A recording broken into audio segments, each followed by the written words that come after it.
Everyone, this video is about the June 2013 release of the AC standard wireless AirPort Extreme from Apple.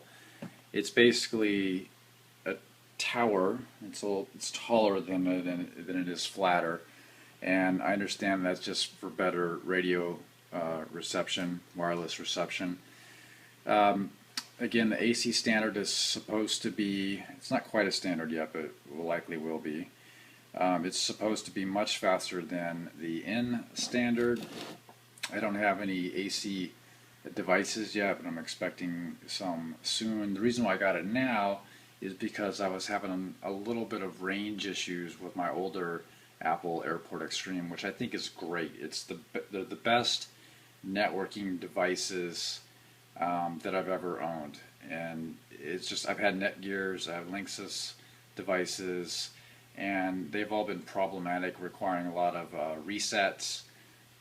The Apple is much more continuous in connectivity, more accurate than any device I've had so far. I feel the quality for these extreme devices are much better than other vendors, and the simplicity of the software as well.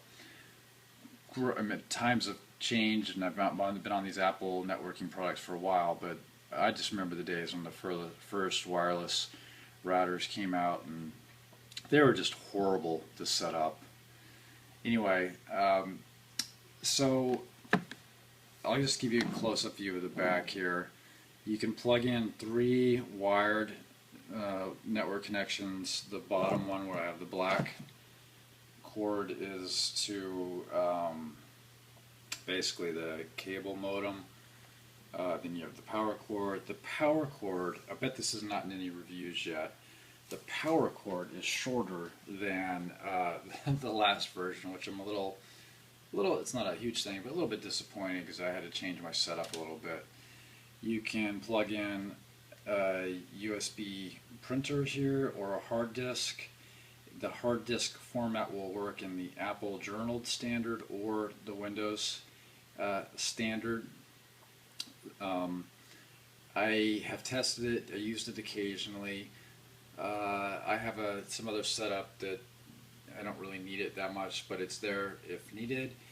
What else can I tell you? I have not been able to test the AC standard, but the reason I bought it was, again, the range issues I mentioned. I'll say that by itself, the range, I don't know if my range issues went entirely away. I was hoping that this is about 2 or 3 generations further than what I was using, so I was hoping for a little bit more power, a little more reach. It's hard to tell whether that mission was accomplished or not. It's good.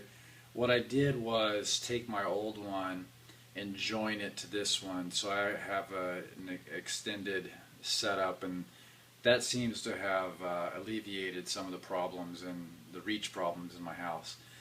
So all in all, let me step back. I use this in a very mixed, a lot of devices, Apple devices, but I do have a couple Windows computers as well. Maybe a little more than that for a variety of reasons, but it's in a mixed environment. That's the point. Just because it says Apple, don't feel like you can't have this in a Windows environment. It works great. So that's that. I do recommend these products. The setup and the configuration on your Windows computer is fine, your Mac computer is fine.